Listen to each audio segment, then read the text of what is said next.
صل على محمد وآل محمد.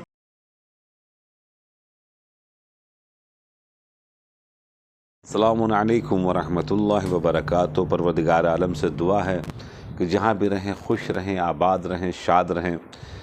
آل محمد علیہ السلام کے صدقے سے انشاءاللہ ماہ مبارک رمضان کی تمام عبادتیں، دعائیں، کاوشیں، کوششیں سب پروردگار عالم قبول فرمائے، اور جو بھی ہمارے اندر میں عیب ہے، خرابیاں ہیں نفسانی طور کے اوپر، روحانی طور کے اوپر، اس کو پروردگار عالم سدھارنے کی ہمیں اور آپ کو توفیق عنایت فرمائے.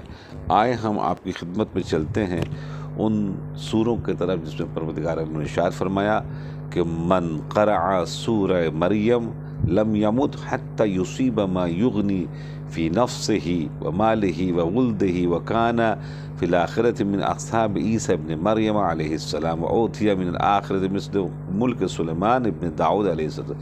یہ چھٹے امام جعفر نصاری علیہ السلام سے روایت ہے کہ جو بھی ابھی جیسے ماشاءاللہ سب لوگ قرآن مجید کی تلاوت کر رہے ہیں، تو اگر کسی نے سورہ مریم کی تلاوت کی، سورہ مریم کی تلاوت کرنے کا ثواب کیا ملے گا؟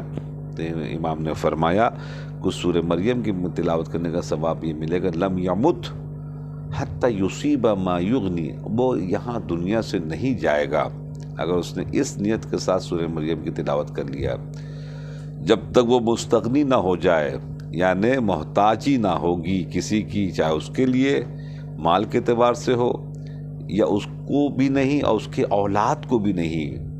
وَكَانَ فِي الْآخِرَةِ مِنْ أَصْحَابِ عِيسَى ابن مریم علیہ السلام، اور آخرت میں جناب عیسیٰ ابن مریم کے اصحاب میں سے جناب گنا جائے گا وہ.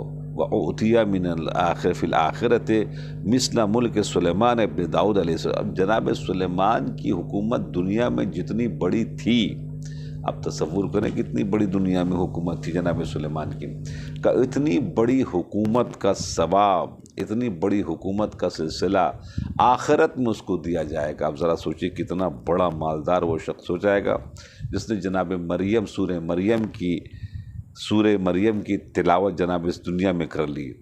اس کے بعد پھر رسول خدا صلی اللہ علیہ وآلہ وسلم ارشاد فرماتے ہیں کہ من قرأ اعطی من العجر بعدد من صدق بزکریا وکذب بہ ویحییٰ ومریم وعیسیٰ وموسیٰ وہارون وابراہیم واسحاق ویعقوب واسماعیل. رسول خدا صلی اللہ علیہ وسلم ارشاد فرماتے ہیں کہ جس نے بھی قرأت کیا کس کی؟ سورہ مریم کی، تو پھر پروردگار عالم اجر عنایت فرمائے گا بعدد من صدق، جتنے لوگوں نے تصدیق کی ہے بزکریا جناب زکریا کی، وکذب بہ، جتنے لوگوں نے ان کا انکار کیا ہے اور ان سے دشمنی کی ہے. اب سمجھیے کہ وہ 10 کروڑ ہیں اقرار کرنے والے، 10 کروڑ ہیں انکار کرنے والے، تو 20 کروڑ ثواب آپ کو مل جائے گا، ہمیں مل جائے گا اگر ہم نے سورہ مریم کی تلاوت کی اس روایت کے ذہن میں رکھتے ہوئے. ویحییٰ ومریم وعیسیٰ، اور کون کون سے سب کو سمیٹ لیا رسول خدا نے؟ جناب یحییٰ، جناب مریم، جناب عیسیٰ، جناب موسیٰ، جناب ہارون، جناب ابراہیم، جناب اسحاق و جناب یعقوب و جناب اسماعیل. اللہ اکبر!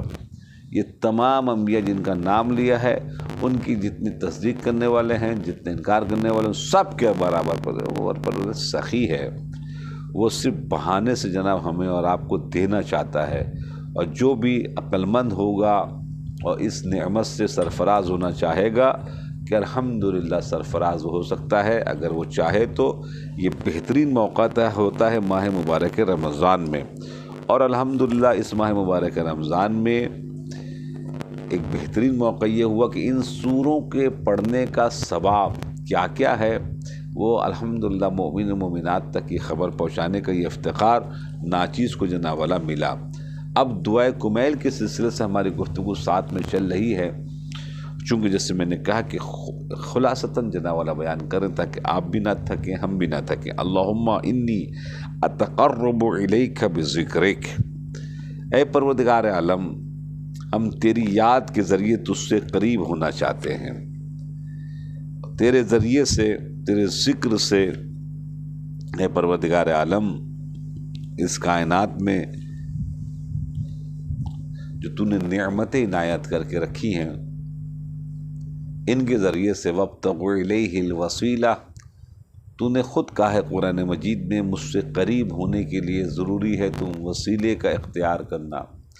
وسیلہ 14 معصومین علیہم السلام ہے، ان سے بہترین وسیلہ اس کائنات میں کوئی ہو ہی نہیں سکتا، اور ان وسیلوں کو پروردگار عالم تو نے اس کائنات میں بھیج کر خود ہی کا لقد من اللہ، اے کائنات کے انسانوں ہم نے تمہارے اوپر آسمان بنا کے، زمین بنا کر، ان طیور، ان پرندے، ان تمام نعمتوں کو دینے کے بعد کوئی احسان نہیں کیا، مگر سب سے بڑا یہ احسان یہ کیا ہے لقد من اللہ، اللہ نے تمہارے اوپر احسان کیا کہ وہ بزم ملکوتی کے، وہ بزم روحانی و بزم نور کی شخصیتیں جو وہاں رہا کرتی تھی، اول مخلوق میں سے تھیں، اول ما خلق اللہ نوری، اللہ نے کہا ہم نے تمہارے پاس سب سے بڑا احسان یہ کیا ہے کہ زمین کے اوپر ان کو بھیج دیا ہے تاکہ تمہاری ہدایت کر سکیں، یہ تمہیں حقیقت بتا سکے، تمہیں علم پہنچا سکے۔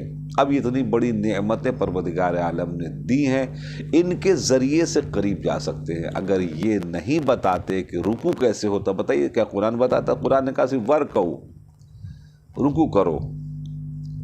اب رکوع کیسے کیا جائے گا قرآن تو نہیں بتائے گا، ہمارے رسول بتائیں گے، آل رسول بتائیں گے دین کسے کہتے ہیں۔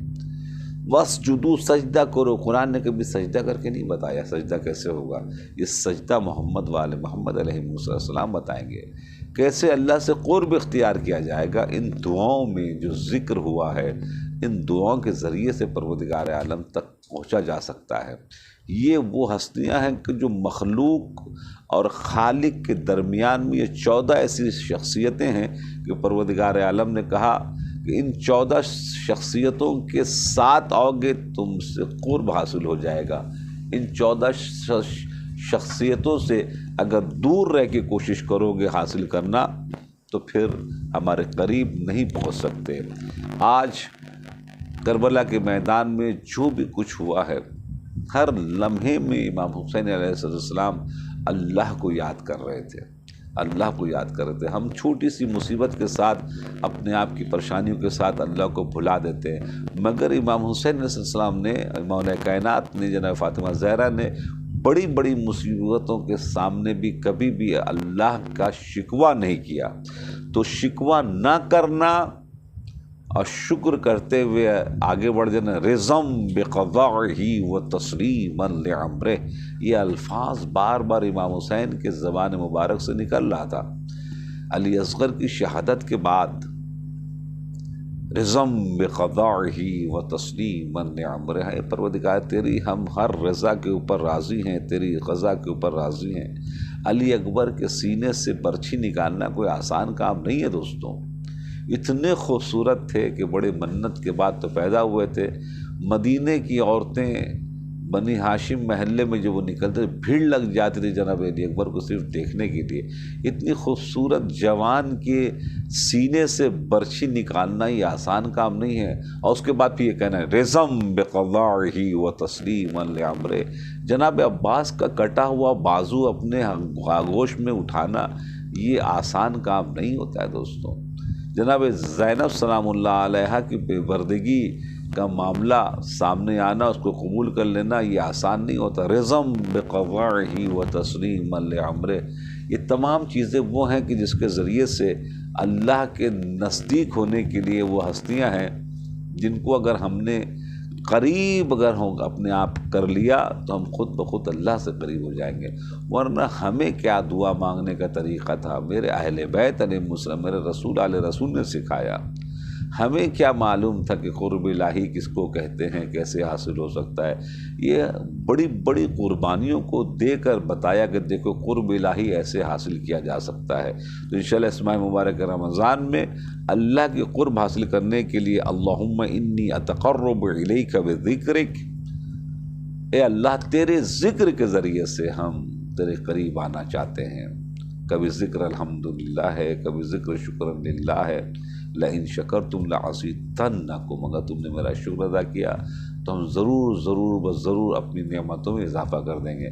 تو انشاءاللہ یہ ذکر کبھی یا اللہ ہے، کبھی یا رحمان ہے، کبھی یا حسین ہے، کبھی یا علی ہے، ان ذکروں کے ذریعے سے ہمیں اور آپ کو اپنی منزلوں کو طے کر کے آگے بڑھنا ہے، قرب الہی کو حاصل کرنا ہے۔ تو انشاءاللہ بہت دعاؤں میں یاد رکھیے گا اور اپنا اور اپنے اہل و عیال کا خیر۔ السلام علیکم ورحمۃ اللہ وبرکاتہ۔